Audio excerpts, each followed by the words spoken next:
kung ano man ang ginawa mo, pagsasakripisyo, umastos ka man, napagod ka man, kapatid, isa pa rin ang bottom line nun.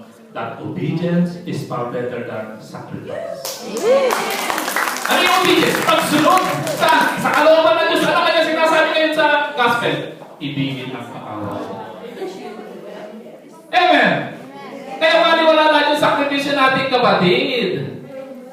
Yung sinasabi mong nagmasahe tayo ng malaki, nagastosan tayo, gumising tayo ng maaga, napagod tayo, napuyat tayo, yung mensahe ay hindi natin sinunod, wala. Zero. Back to zero. Wala yung pagpapala. Bakit? Hindi tayo sumunod sa mensahe. Amen. Sabi mo sa katay mga kapatid. Narinig mo yan. Pareho na Panginoon. Umiisip ko lang kayo, ha? Okay, ikatlo. Ha? Profile of a humble person. Una, God commands everyone to be humble. Ikalawa, God opposes the proud but gives grace to the humble. And that is true. Ikatlo, humble people are obedient people. Amen po ba? Ang mga taong mapagpakumbaba ay mga mataong masunod. Diba? Kapag hindi sumusunod, ano sinasabi natin? Pasaway. Tigas ulo. Diba? Yun ang sinasabi natin. Thank you. Kasi hindi marunong magpakumbaba.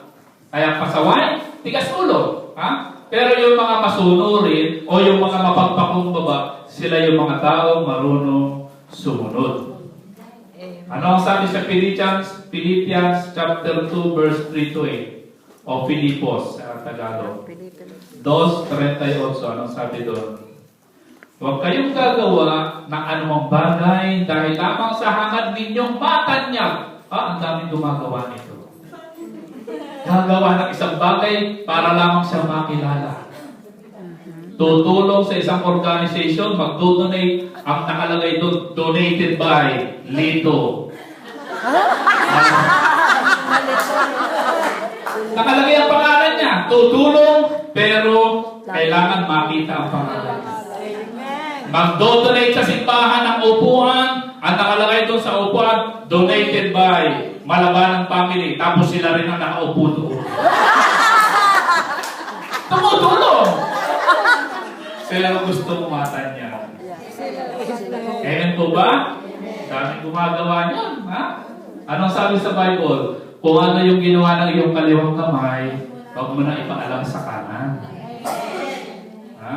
So, ang sabi dito, sa ating binasa, huwag kayong gagawa ng anumang bagay dahil lamang sa hangad ninyong matanyag. Bagkus, magpakababa kayo. At huwag ipalagay na kayo'y mabuti kaysa iba. Ipagmalasakit ninyo ang kapakanan ng iba, hindi lamang sa inyong sarili. Magpakababa kayo tulad ni Kristo Jesus. Nabagamat sa Diyos, hindi nagpilit na manatiling kapantay ng Diyos. Bagkus hinubad niya ang lahat ng katangian ng pagka-Diyos, nagkatawang tao at namuhay na isang alipin. Nagmaging tao siya'y nagpakababa at naging masunurin hanggang kamatayan. Oo, hanggang kamatayan sa krus. Ay, totoo naman yun, di ba? The humble person is obedient people. Si Jesus, bagamat Diyos, hindi nagsikap na maging kapantay ng Diyos. Hinubad ang kanyang pagka-Diyos, bumaba sa atin, namuhay na isang alipin. Nakakasakit ng ulo at nakakasakit ng damdamin. Sa posisyon lang, nag-aagawan.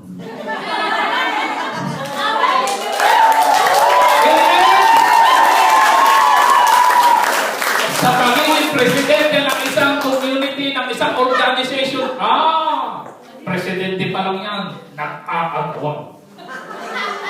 Nagsisiraan. Posisyon pa lang. Sarap naman ang tawa. Alalahanin ko kapatid, hindi posisyon ang makakapagligtas sa atin. Amen.